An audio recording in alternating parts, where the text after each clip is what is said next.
So Jimmy Carter turned 99 today. He was my mom's favorite president when I was born. He got voted out that year and replaced by Ronald Reagan. And I remember my mom telling me a story back when I was growing up. She said that when Reagan got in office, she saw a headline that said, "Finally, class is back in the White House." And they said that because for 4 years, Jimmy Carter had walked around the Oval Office in jeans and a flannel shirt, and he was just a true, laid-back, down-to-earth Southern gentleman. But America would prefer to have an actor.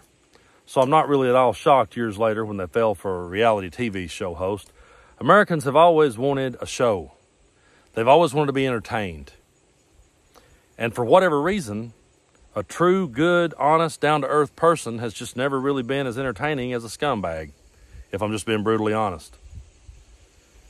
You know, down here in the South, we get exploited all the time. The absolute worst of our kind gets pushed to the front.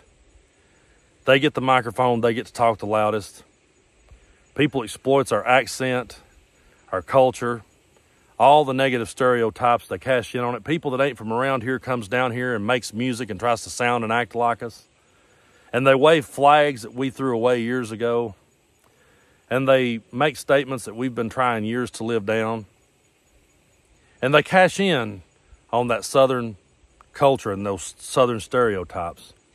And meanwhile, this whole time, we've had an authentic Southern gentleman showing us how to be, and a lot of people turns a blind eye to that, and I've never understood it. Now, I'm not a Christian and don't claim to be, but if I was going to be, Jimmy Carter is who I would aspire to be. Because we could sit here and talk about his presidency all day, or we could debate politics, or we could talk about the fact that Jimmy Carter, after he got out of office, has done more for America than any president did, hell, even while they were in office. Jimmy Carter still, in his 90s, was out there rolling up his sleeves and going to work and helping people. And that's a whole lot like the words in red in the Bible. He looks a lot more like the words in red than the people who hijacked that religion too. People hijacked our culture. They hijacked religion. They used it for profit. They used it for political gain. And meanwhile, we had a true, honest, down-to-earth dude give us an example of how we're really supposed to be this entire time. Hell, I'd take Jimmy Carter back today. 99 years old, let's just sit and listen to some Allman Brothers and try to get over this mess, you know. But,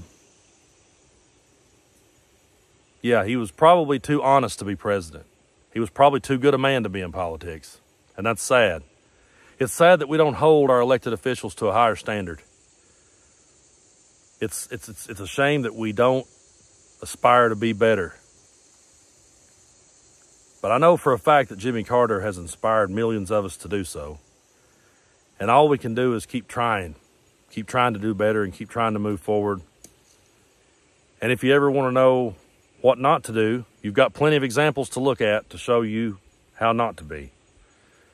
And you've got a great example in Jimmy Carter of what we should all aspire to be. And that's just a true, honest person. So, happy birthday, President Carter.